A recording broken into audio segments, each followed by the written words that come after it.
అరే ఇండికేటర్ వేయరా, తెలియలేదు. ఇండికేటర్ మీ తాతిస్తాడా? ఎందుకున్నది మరి ఇండికేటర్? మీద చూసుకుంటే ఎండ గట్టిగా కొడుతుంది, నేనేమో జాకెట్ వేసుకున్నా. నన్ను చూసినోడు ఎవడన్నా వీనికి ఏమైనా బుద్ధున్నా నాకు ఇప్పుడు జాకెట్ వేసుకున్నాను అనుకున్నాడు. Hey guys, welcome back to my channel. వామ్మో, లిటరల్లీ ఘోరంగా కొడుతుంది ఎండ. ఇదేమో నేను చెస్ట్ మౌంట్ పెట్టుకుంటా కదా, ఇప్పుడు ఇది బ్లాక్ వేసుకోవాల్సి వస్తుంది చెస్ట్ మౌంట్ వల్ల. ఘోరంగా వేడవుతుంది, కానీ ఏం చేయలేం.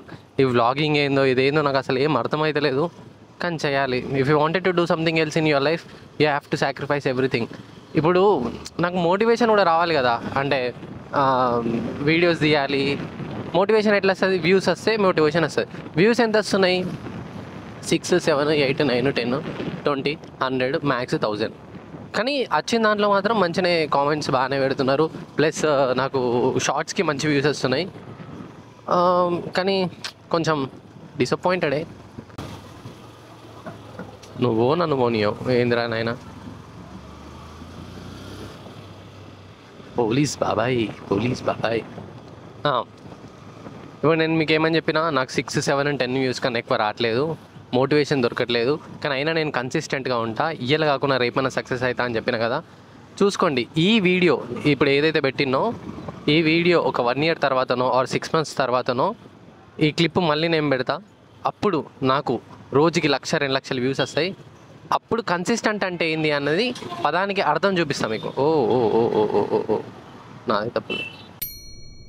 ఎప్పుడైనా అబ్జర్వ్ చేసినా మన దగ్గర అన్ని పేపర్స్ ఉంటాయి, పొల్యూషన్ ఉంటుంది, ఇన్సూరెన్స్ ఉంటుంది, హెల్మెట్ ఉంటుంది, అన్నీ ఉంటుంది. స్టిల్ ఒక పోలీస్ బాబాయ్ కనబడ్డదంటే మీరు భయపడతారు. ఎందుకు అనుకుంటారు? ఎందుకంటే వ్యవస్థ. అంతకుమించి నేను ఏం చెప్పలేదు. అన్నీ ఉన్నా కూడా ఏదో ఒకటి అడుగుతాడని భయం. అందుకే అన్నీ ఉన్నా కూడా ఎందుకు వచ్చిన లోళ్ళు అని సైడ్ నుంచి పక్క గల్లి నుంచి వెళ్ళిపోతారు. నాకు మాత్రం వేడి గట్టి అవుతుంది భయ. ప్రొద్దున నేను 8 o'clock ఏమో లేసిన. 8 o'clockకి లేచేసి వంట వండుకొని ఆఫీస్కి వెళ్ళిపోదాం అనుకున్నా, కానీ ఎన్ని పనులు వచ్చినాయి. మా టీం లీడర్ ప్రొద్దున కాల్ పెట్టిండు. సార్ కాల్ పెట్టి 5 నిమిషాలా 10 నిమిషాలా లేక గంటన్నర 2 గంటలు తీసుకుంటాడు, చెప్పిందే చెప్తాడు. నాకు అర్థమైందన్నా కూడా అదే విషయం. ఆయనతో 2 గంటలు కాల్ అయినాక వంట వండుకున్నాడు, స్నానం చేసి వర్కౌట్ చేసి తినేసి ఇప్పుడు ఈ టైంకి, ఇప్పుడు టైం ఎంత అవుతుంది? 11:30 కావచ్చు. ఇప్పుడు వెళ్తున్నా ఆఫీస్కి. మీద చూసుకుంటే ఎండ గట్టిగా కొడుతుంది, నేనేమో జాకెట్ వేసుకున్నా. నన్ను చూసినోడు ఎవడన్నా వీనికి ఏమైనా బుద్ధున్నా నాకు ఇప్పుడు జాకెట్ వేసుకున్నాను అనుకున్నాడు. కానీ ఏం చేస్తావు, వ్లాగింగ్ కష్టాలు. ఎన్ని వ్యూస్ వచ్చినా కూడా దీన్ని మాత్రం కంటిన్యూ చేస్తా అని అనుకుంటున్నా. రేంజ్ రోవర్ క్రేజీ ఉంది. ఇట్లాంటి కార్లు ఎప్పుడు కొంటాం భయ్యా? మనం కొనాల్సిందే, నో ఎక్స్క్యూజ్. ఒక్కసారన్నా అట్లాంటి బండి నడపకుంటే మన లైఫ్లో ఇంత బతికి మీనింగ్ ఉండదు. ఇప్పుడు ఆఫీస్కి పోయి ఆనెస్ట్గా చెప్తున్నా, నాకు వర్క్ గలీజ్గా ఇచ్చిండ్రు, మస్తు చేంజెస్ చేయాలి, మళ్ళీ ఇవ్వాలనే ఎంఆర్ కావాలనుకుంటున్నాను, ఇవ్వాలనే టాస్క్ ఫినిష్ చేయాలని స్ట్రిక్ట్గా చెప్పిండు ప్రొద్దున కాల్ చేసి. యాక్చువల్లీ నా ప్లాన్ ఇవాళ ఏముండే అంటే, మా మమ్మీ ఏమన్నా అంటే నాకు ఒక కొత్త ఫ్రిడ్జ్ కావాలి అని అన్నది. సో నేను ఫిక్స్ అయిపోయినా, ఇవాళ ఎట్లాగైనా డిజిటల్, ఇంకా Reliance digital plus Bajaj electronics ఉంటాయి చూడు, అందులో పోయి the best of the best refrigerator మా మమ్మీకి ఆర్డర్ పెట్టేసి 2 daysలో ఇంటికి చేరుకుంటుంది అని అనుకున్నా. ప్లాన్స్ అన్నీ క్యాన్సిల్ అయిపోయినాయి. ఇప్పుడు ఆఫీస్కి వెళ్ళి ఆ పనులు చేయాలి. మళ్ళీ ఈవినింగ్ క్లయింట్ తోటి మీటింగ్ పెడతా, నువ్వే మాట్లాడాలని మంచిగా పెట్టిండి ఇంత పెద్ద పెంట, అది కూడా మాట్లాడాలి ఇప్పుడు నేను. సో ఇవాళ కుదరదు ఇక డిజిటల్కి వీటికి వెళ్ళడం. మమ్మీకి చెప్పిన రేపే ఆర్డర్ చేస్తాం మమ్మీ అని. డబల్ డోర్ రిఫ్రిజిరేటర్లో నాకు ఇప్పుడు ప్రస్తుతానికి నేను చేసిన రీసెర్చ్ తోటి నాకు 2 నచ్చినాయి. ఒకటి హయ్యర్, ఒకటి శాంసంగ్ 653 liters డబల్ డోరు, ఇంకోటి 3 డోర్ కూడా ఉంది హయ్యర్. సో ఏది కొనాలో అంత అర్థం అవ్వట్లే. సో ఇన్ కేస్ చూసే వీడియోస్ అంటే ఎవరైతే చూస్తున్నారో వాళ్ళు ఆల్రెడీ ఆ ఫ్రిడ్జ్ని వాడుంటారు, లేదా వాళ్ళకి అందులో ఆ స్పెసిఫిక్ ఫీల్డ్లో నాలెడ్జ్ ఉంటుంది కదా. సో కామెంట్లో చేయండి, ఏది తీసుకుంటే బెటర్, ప్రైస్ పాయింట్లో కానీ వాళ్ళు ఇచ్చే సర్వీస్లో కానీ ఏది బాగుంటుందో ఒకసారి చెప్తే I will consider that your comments to. మళ్ళీ నా ఏజ్ పెరుగుతున్న కొద్దీ నేను ఒకటి గమనిస్తున్నా బ్రో. చిన్నప్పుడు నేను ఎట్లా ఉండే అంటే, నాకు తెలిసిన విషయంలో ఎవరైనా ఏదైనా రాంగ్ చెప్తే, అంటే ఇప్పుడు కొందరు ఉంటారు ఏం తెలియదు కానీ ఎగురుతారు, ఇది ఇట్లా, అదే కరెక్ట్ అంటారు, కానీ అది పూర్తిగా రాంగ్. అప్పుడు నేను ఏం చేసేటోని, నాకు తెలిసింది చెప్పేటోని, ఇది ఇట్లా ఇది కరెక్ట్ అంటూనే వాడు అయినా కూడా వాదించిండు అనుకో, ఓకే రా భయ్ నీదే కరెక్ట్ అనేటోని. కానీ ఇప్పుడు నాకేమనిపిస్తుంది అంటే వాడు ఆల్రెడీ పుష్పంగాడని తెలిసినాక ఇంకా వానితోటి వాదన వేస్ట్ ఇక. ఏం చేయాలి, కరెక్ట్ మామ నువ్వే కరెక్ట్ అన్నాం అనుకో, వాడు నీకో సాటిస్ఫై అవుతుంది, మనకు మాటలు తగ్గుతాయి, కథం అయిపోయా. అని పని అంది, మన పని మనది తొక్క. వానితోటి వాదించి ఉంటే చూస్తుంటాయి. అదే ఏజ్ పెరుగుతున్న కొద్దీ నేను ఏం అబ్జర్వ్ చేసిన అంటే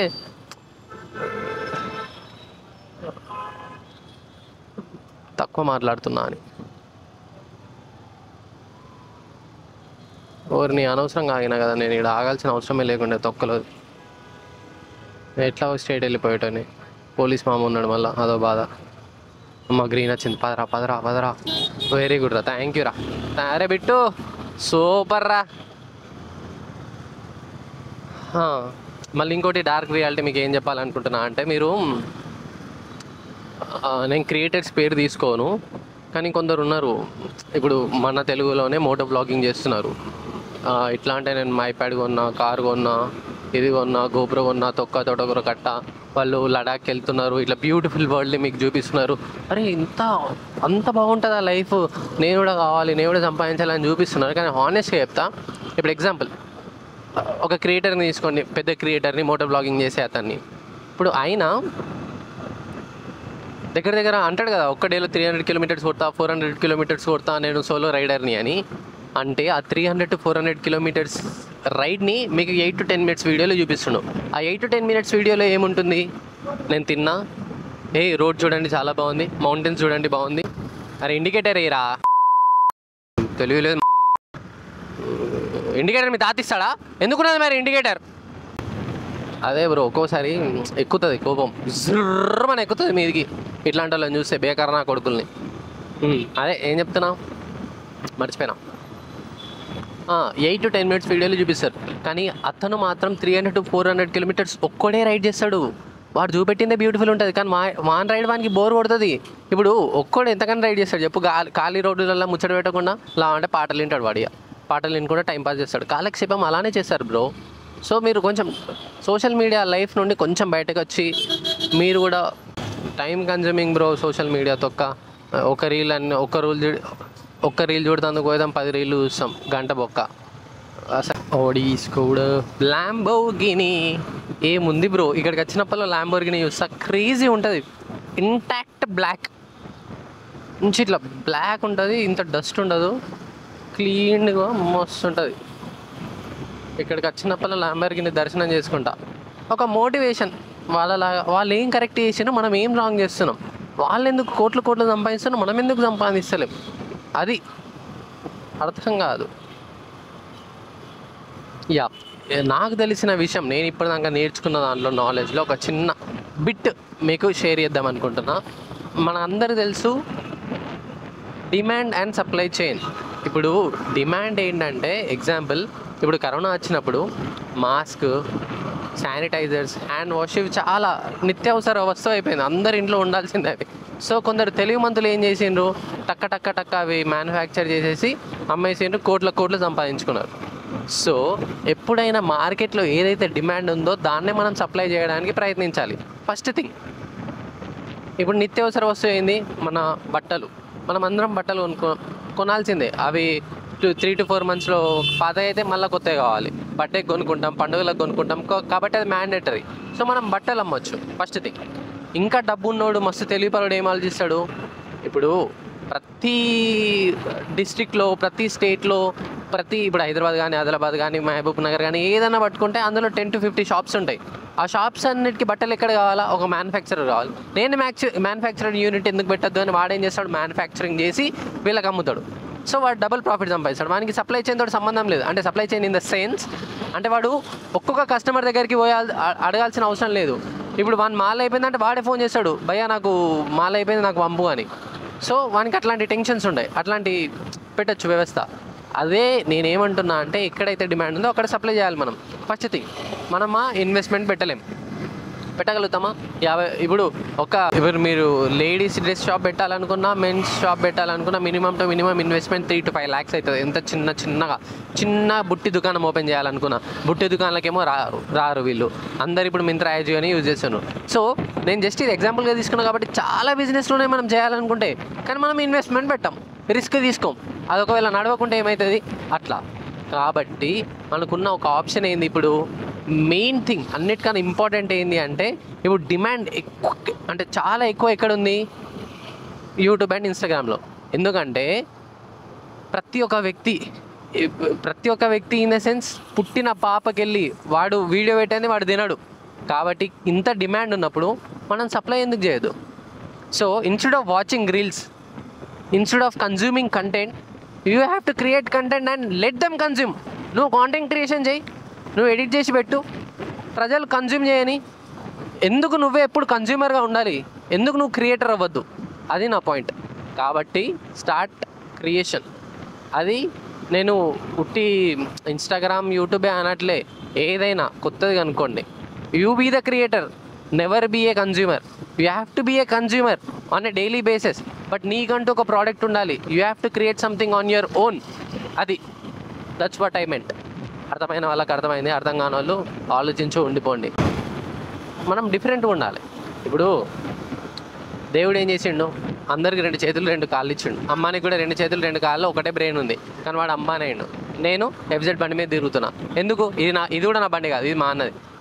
నేను మిడిల్ క్లాస్ అబ్బాయిని, నేను ఒప్పుకుంటా. కానీ ఇప్పుడు ఎలా ఉన్నామో వచ్చే 10-15 yearsలో కూడా అలానే ఉంటే అది నీ మిస్టేక్ అవుతుంది.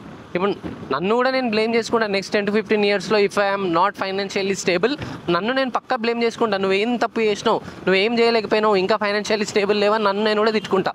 కానీ ఇన్ కేస్ నేను రిచ్ అయితే, నా కష్టం ఫలిస్తే, అప్పుడు think in a positive note. ఎప్పుడు నెగిటివ్ ఆలోచించకండి భయ్యా, పాజిటివ్ ఆలోచించండి. ఒకవేళ అది కాకపోతే అనే క్వశ్చన్ వచ్చే బదులు ఒకవేళ అయితే అని క్వశ్చన్ వేసుకోండి. అప్పుడు ఆన్సర్ వచ్చేస్తుంది నీకు. ఒకవేళ కాకపోతే అని అయిపోతావు. ఎందుకు కాదు, అయ్యేలా నువ్వు చూడాలి, కష్టపడాలి. అప్పుడు ఒకవేళ అయితే అన్న దాని మీద కాన్సన్ట్రేట్ చేస్తే నువ్వు అక్కడనే సాంగ్ గెలిచినావు. ఒకవేళ కాకపోతే అంటే ఏం చేస్తావు? ఇప్పుడు చెప్తే పోతున్నాడు, ఆడు నెలకు 1,00,000 సంపాదిస్తాడు, 30,000 వీక్కి కొడతాడు. నాకు తెలిసిన ఫ్రెండ్స్ చాలామంది ఉన్నారు. కానీ అది కష్టమైన పని, చేయాలి. ఇఫ్ యూ వాంటెడ్ టు, ఒకటి కావాలంటే ఒకటి వదిలేసుకోవాలి. చలో అంతే గైస్. ఇంతకన్నా నేను ఎక్కువ మోటివేషన్ ఇస్తే మీకు కూడా బోర్ అవుతుంది. నాకు తెలుసు ఎంత ఇవ్వాలో అంతే ఇవ్వాలి. ఫాలో అయిన వాళ్ళు they will be in profit, follow అయిన వాళ్ళు ఏం కాదు భయ, అందరి లైఫ్లు సాగిపోతాయి. ఏం చేసినోడు బతుకుతాడు, ఏం చేయనోడు బతుకుతాడు, ఏం చేసినోడైనా చచ్చిపోతాడు, ఏం చేయనోడైనా చచ్చిపోతాడు. కాబట్టి ఎలా బతకామన్నది ఇంపార్టెంట్. అంతే గైస్, ఇవాళకి వీడియో నచ్చితే please do like, share and subscribe. Thanks for watching. ఇలాంటి వీడియోస్ నేను నాకైనంత వరకు పెడతాను. Thank you, bye.